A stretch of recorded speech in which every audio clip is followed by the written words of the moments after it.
強風の中ゴルフをする男性。この後、衝撃の事態が起こります。カップに向かうかと思われたボールが強風に押し戻され、なんとグリーン内まで転がってしまいます。ここはカリフォルニア州にあるペブルビーチゴルフリンクス。太平洋沿いに位置するこのコースは絶景と難易度の高さで知られています。なぜ難しいのか、それはズバリ海から吹きつける強風。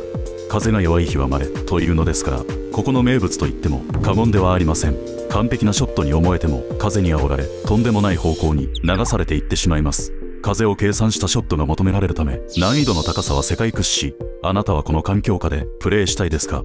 ちなみに1ラウンド約9万円です。